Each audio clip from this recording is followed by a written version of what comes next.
Imagine a suction cup, but instead of simple rubber, it's a disc of living flesh lined with sharpened hooks. This is the oral disc of the lamprey, and its function begins not with a bite, but with a perfect, inescapable seal. The lamprey presses this disc against the side of a fish, and through a complex muscular contraction, expels the water inside, creating a powerful vacuum. This negative pressure is so immense that the fish's skin and scales are pulled taut into the disc, providing the initial anchor. The grip is purely mechanical, a feat of biological engineering that requires no adhesive, only physics. Lining this disc are not true teeth. They are not made of enamel and dentin like yours, but of keratin, the same protein that constitutes your fingernails and hair. These keratinous teeth are arranged in concentric, spiraling rows, each horn-like point angled inward to prevent slippage. When the lamprey flexes the muscles of its disc, these rows of hooks dig into the host's flesh, turning a vacuum seal into a mechanical lock. Think of it less like a bite and more like being impaled by 100 tiny, sharp claws simultaneously. This grip ensures that no matter how much the host fish struggles, the seal will not be broken. Once anchored, the real work begins with an instrument located at the center of the disc, the tongue. But this is no ordinary tongue. It's a piston-like structure, armed with its own set of larger, more formidable keratinous plates.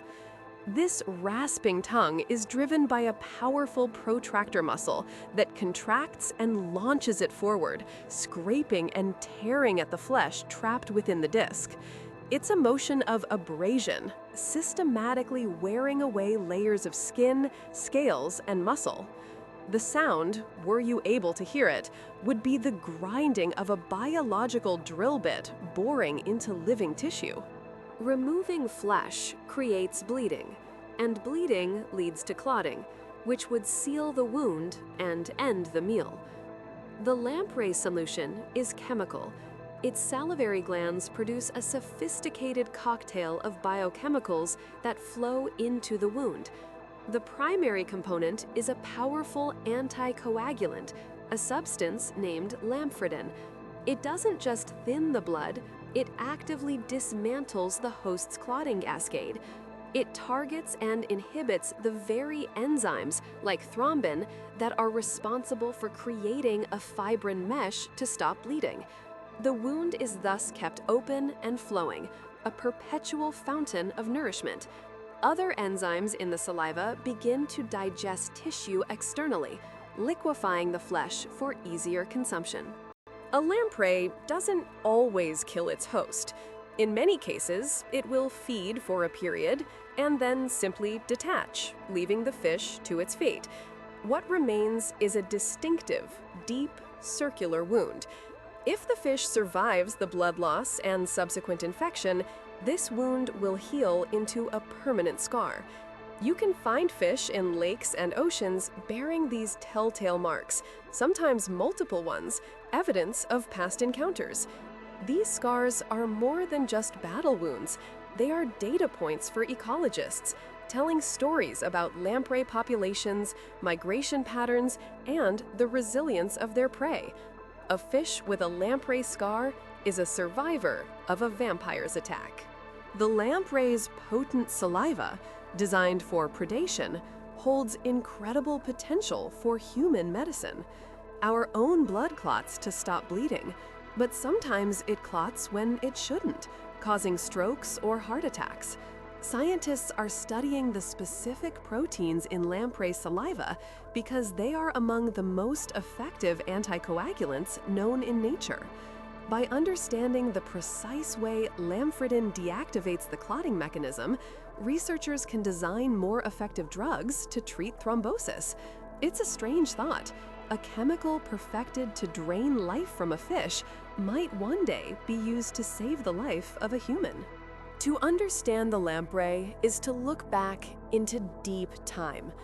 They are living fossils, members of a group called Agnatha, which means jawless. Their lineage stretches back over 360 million years, predating the dinosaurs. They emerged in a world where jaws had not yet evolved. The dominant vertebrates of the ancient seas were armored, jawless fish, many of which were filter feeders or, like the lampreys' ancestors, specialized parasites. The evolution of jaws was a revolution that led to most of the fish we see today. But the lamprey persisted, its ancient body plan still perfectly suited for its niche. They are not primitive, they are perfected. The lamprey's ancient anatomy provides a window into our own deep past.